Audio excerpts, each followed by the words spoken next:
the null hypothesis and the alternative hypothesis. So the null hypothesis was in null starts with n. You have the like no or something that's not going to happen. So it says problem number 1 says we wish to study whether salmon caught in the Atlantic Ocean have containment levels that are different than salmon caught in the Pacific Ocean. Okay, so a real easy way to do these problems, and you're going to be mad at me, but you'll get over it. So we're going to say this: x equals salmon. Okay. All right. So now we know x is equal to salmon. Good. And then we have Atlantic and Pacific Ocean. Okay, we wish to study, so our null hypothesis and our alternative hypothesis, now that we know this, is that, let's see, caught in the Atlantic have contaminant levels that are different than caught in the Pacific. Okay, so Atlantic not equal to Pacific, Atlantic equal to Pacific. There's your null and your alternative. It's like, what? We didn't have to write everything down? No, abbreviate it. You guys took algebra. You know what variables are. Okay? So this obviously, this is the not, and that's where your null hypothesis will take place. Problem number 2 says we wish to study whether having home field advantage in football games increases the chance of the team winning football games. Okay, so maybe we say home field. We'll call it H. So our null and our alternative. Home field.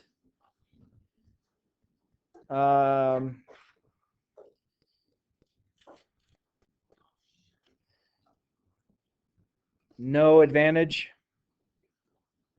wins. Home field has greater wins, something like that. Okay.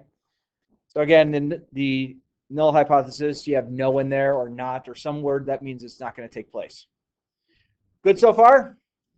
Pretty easy. And again, just abbreviations totally work. I mean, there's no reason to sit there and waste all the pencil lead. I mean, we're in a bad enough state of the world as it is, and we're wasting lead, ink.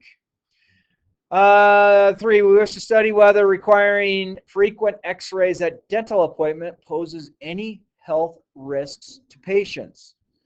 So x-rays risk is what we're looking at. So our null and our alternative. So x-rays doesn't equal risk. X-rays increase your risk. Okay? Something like that. Raise. Number 4. I can't see it, so I got to move it down.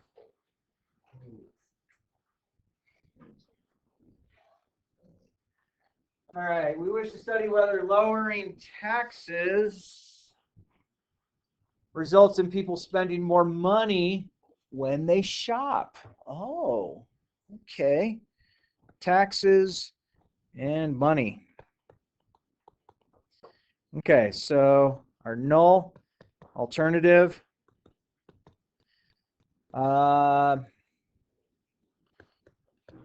So lower taxes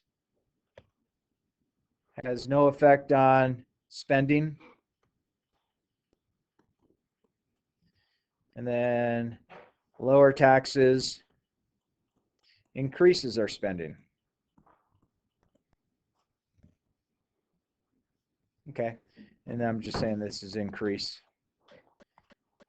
Something like that.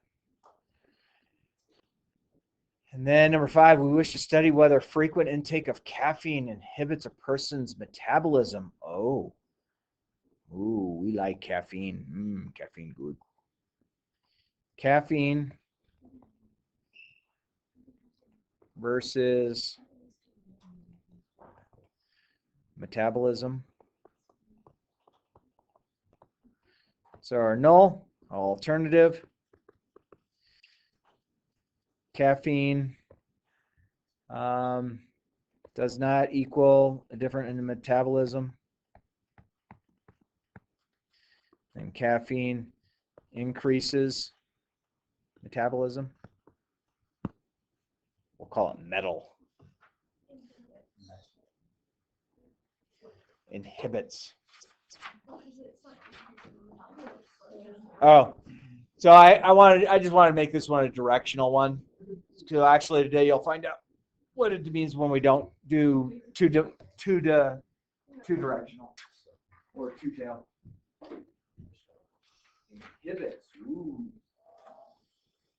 All right, number 6. We wish to study whether listening to music while studying for tests increases a student's test scores. Pretty sure if you're listening to Anthrax while you're studying, you're going to have some good test scores. So, music versus test scores. So our null, our alternative. So music does not affect test scores. And then music increases test scores. Okay, pretty simple. And again, we're only testing the alternative, okay, when we're doing our tests that we'll get to. So that's kind of a big key in this. 7 says, we wish to study whether there's a difference in children between reading fictional novels and reading comic books with improving overall reading ability. Okay, so books versus reading fictional novels and reading comic books. So actually we're just to say reading.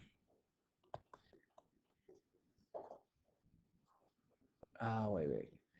Is there a difference between fictional and, oh, no, I got to go back. Fictional books versus comic books. All right, so our null, our alternative, fictional does not, and then fiction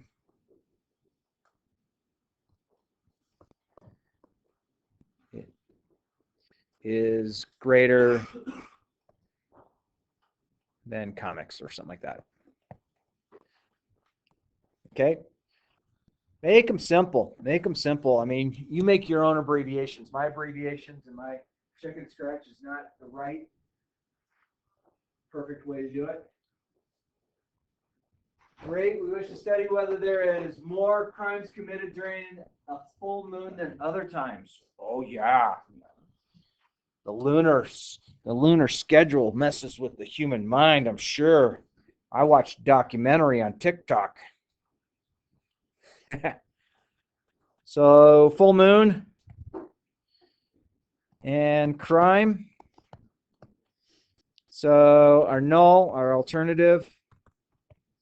So full moon has no effect on crime.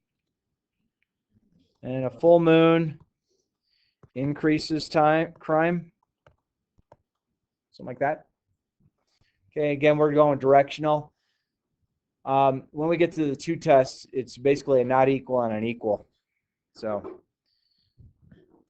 and then number 9, we wish to study whether the risk of developing skin cancer is the same for various locations around the country. Location versus cancer. Okay, so our null, our alternative. Location does not affect cancer. Location increases cancer. This is the hardest lesson you guys have ever gone through, isn't it? Yeah. It's like, we love dogs and wish to study whether there's a difference in training a lab versus a golden. Lab versus golden. Okay, so There's no difference between the two.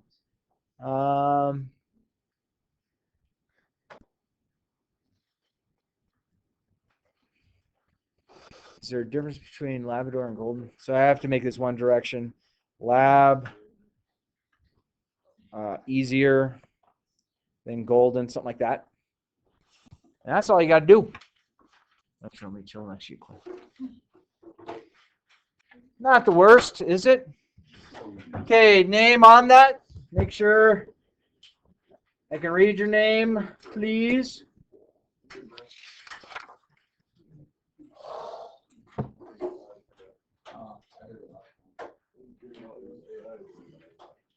All right. Page 25. Okay. Research decision. Says at early stage of statistical research, you establish a null and an alternative. Ultimately, the decision must be made which hypothesis is true. Okay. Again, remember, I've given you guys kind of a little teaser that statistics is not a definite mathematics. Okay. You know, when you develop confidence intervals, which we talked about, when you develop a hypothesis and a null hypothesis or the alternative hypothesis. Uh-oh, Starbucks gift card coming. Yeah, baby. Goldie's here. Oh, I got a second one. He's not here. Here, 1 for 2. That's like 30%.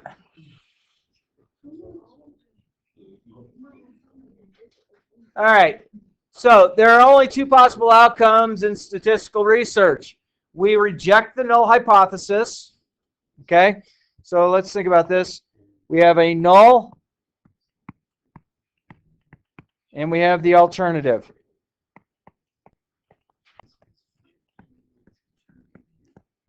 So I can either reject the null, okay, which basically what this means, if I reject the null, that means I found evidence in the alternative. Does that make sense? So reject the null. I'm only testing HA or H1, however you label it. So I'm testing that. If I find evidence in HA, then I can reject the null. But I'm not testing the null. Okay, so kind of let that sink in. That becomes sometimes a problem with people who deal with statistics is it's like, well, I did my test of my alternative. Shouldn't I test my null? The null isn't tested. It's just you're trying to see if there's evidence that something took place. The other option that you'll have is you fail to reject the null. Okay. So my students who are more well-read and more well-written, who enjoy grammar, fail to reject. Fail to reject the null. It's a double negative. I like this. Well, you might not like it because it's like, why do we got a negative in there? This is the language they use. So we fail to reject the null hypothesis. That means that we did not find evidence in our alternative to suggest that this wasn't true. It doesn't mean that this is true, though. Oh, like, think of that. Like, go back to algebra. You remember those good old days where we're solving for x? You give me an answer, like the answer is supposed to be x equals 2. It's like, well, I failed to reject that x is equal to 2. Well, is x equal to 2? Well, we found evidence that it's not any other number, but didn't, it's just goofy. I mean, this is goofy language.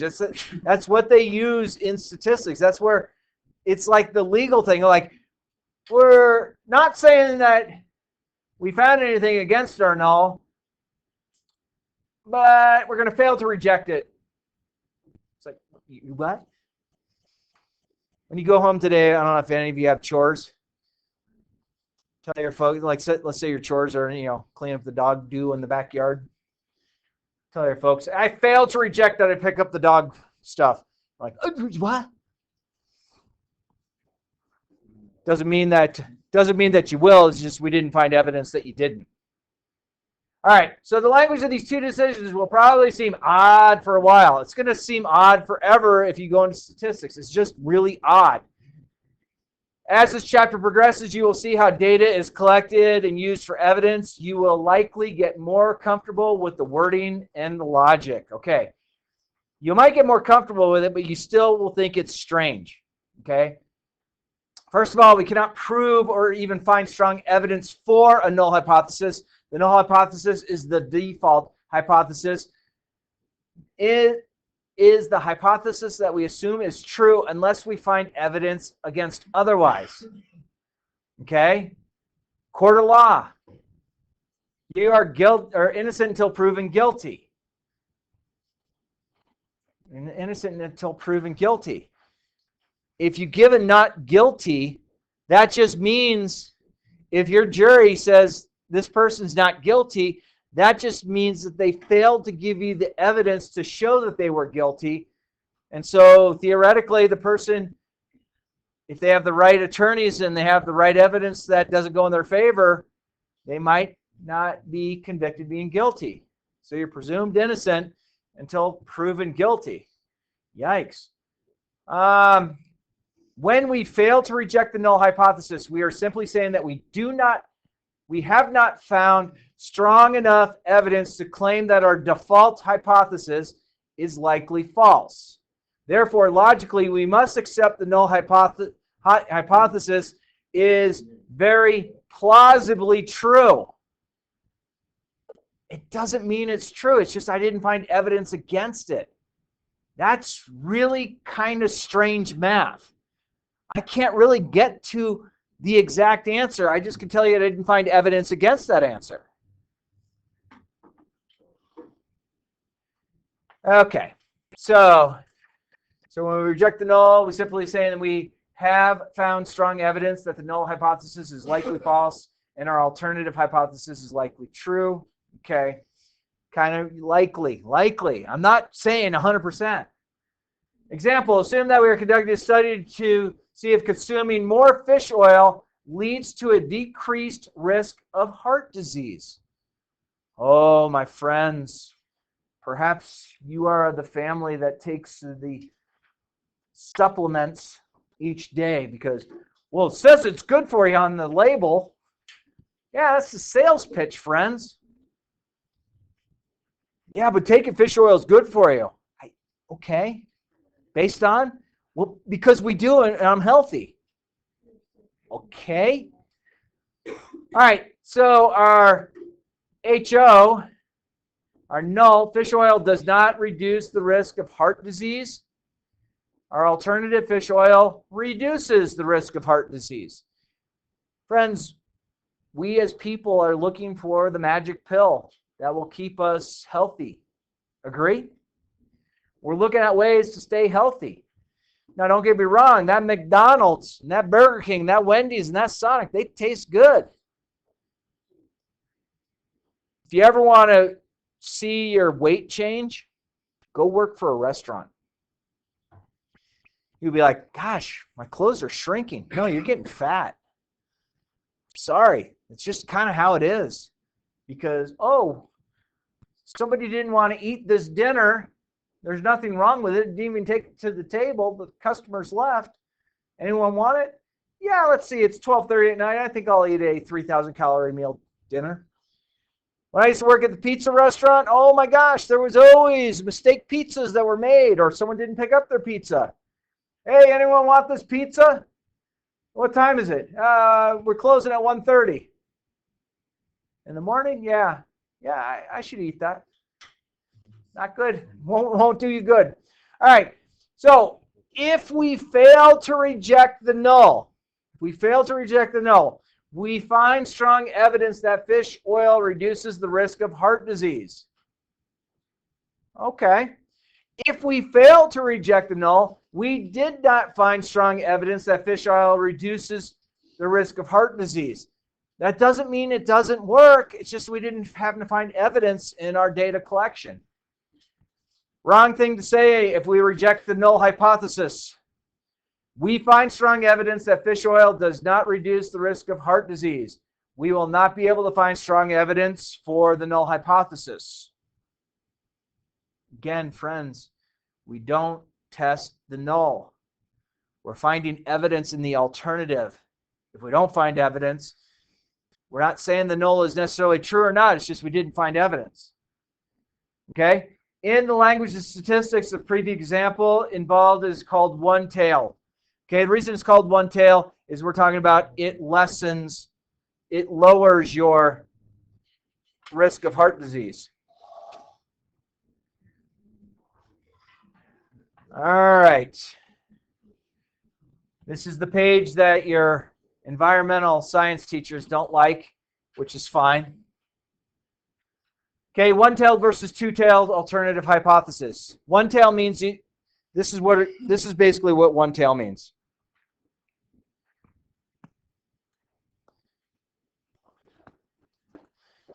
This is one-tail. Okay, both of these are one-tail. Okay, you have a direction, less than or greater than. Okay, if you wanted a two-tail,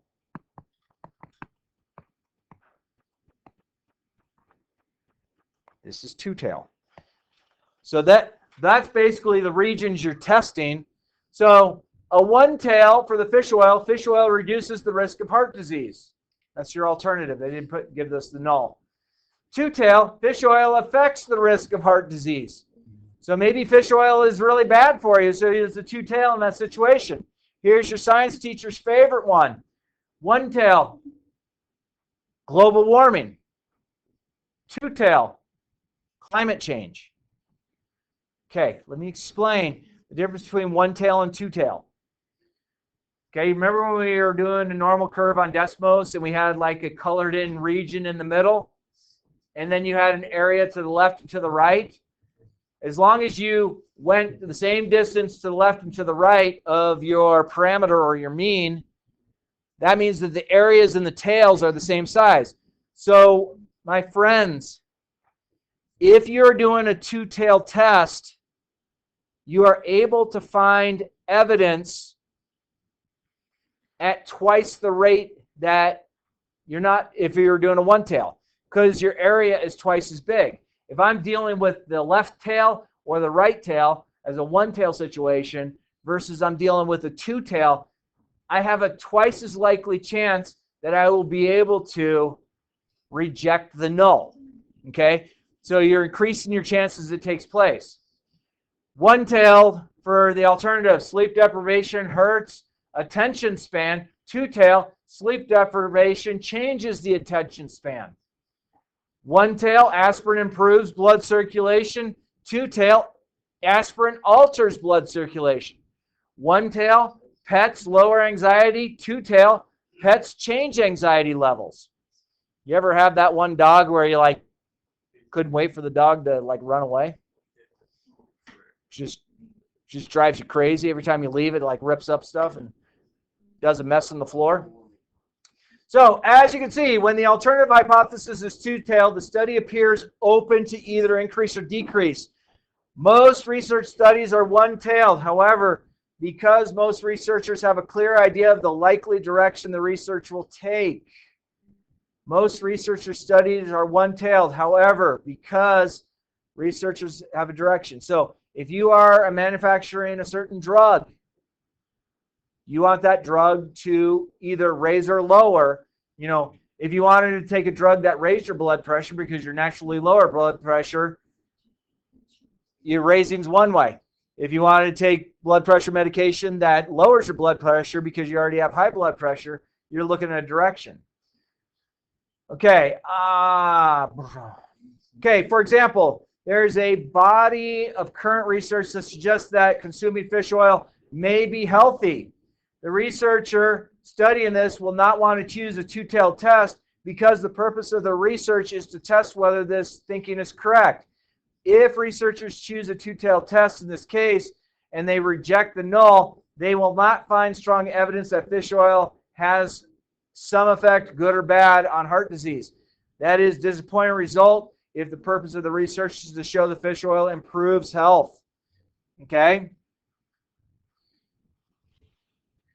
And then remember, if you reject the null, you're finding strong evidence for the alternative hypothesis. So you're finding evidence in the tails. If you fail to reject the null, you fail to find strong evidence for the alternative hypothesis. Never comment on the strength of the evidence or against the null hypothesis. It is simply a default theory, is we don't find evidence for any other. Okay, so this is a short lesson, but it's pretty heavy because it just shows in statistics that you might have one way that you go and solve a problem through your data analysis, and by looking at your value, that we'll figure out what the value means in a little bit. Did we find evidence that's in the tails or did we not? It doesn't mean that the center region is true. And again, let me just pull this up on Desmos. So just so you have a visual to see what this looks like.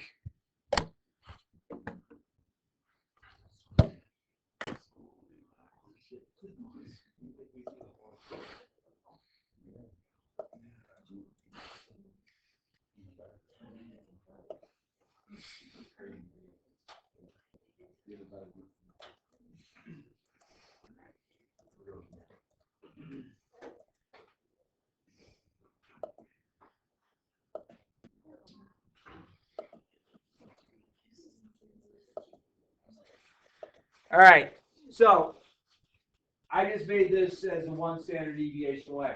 So basically, this is the red region up here is our null hypothesis. This is where we think our evidence is going to fall. Okay, we know that by doing a confidence interval, the bigger the confidence interval, like if I went to 99.9%, the much wider this becomes. If I say, hey, I'm 40% confident, the more narrow the red area becomes. So what you're looking for in this situation is my null hypothesis, or my alternative, my null is the red, my alternative, if it's two-tail, is either side of the white. Okay, so do I have a chance that my testing techniques found evidence that the white's taken place? If that does take place, we can reject the null, the red, because we found our evidence to find happen in the white. Okay? If we fail to reject the null, that means I did not find evidence in the white, but because I didn't find any evidence in the white, it's very possible that the red is true, but I didn't test for the red to be true, so I don't know for sure. And it's just a big, weird way of thinking of math. Okay?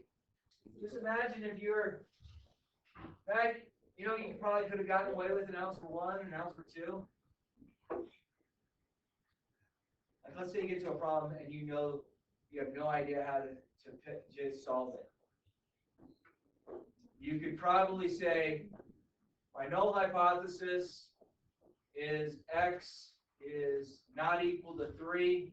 My alternative is x is equal to 3. You know 3 is so blatantly wrong, but you don't know what any of the numbers are. You say, yeah, but statistically I'm correct. And your teacher would have to either fail to reject or reject. Yikes. Now you need to go back to algebra and get better grades. What, you think our grades were bad in algebra? No, I didn't say that necessarily. All right. So 6-2 will be your assignment for tonight. Give it a try. I mean, this is kind of the fun stuff. This is where, I always tell you guys this. I'm the jerk at those meetings because I kind of think, if you teach this way, kids will learn. Okay, I've been teaching for a long time. I know that there have been kids who have learned from my classes, and I know there are kids that have failed my classes, and there's everybody in between. Are there teachers better than me? Sure. Are there teachers that are worse than me? Uh-huh. So take a look at that 6-2 for tomorrow.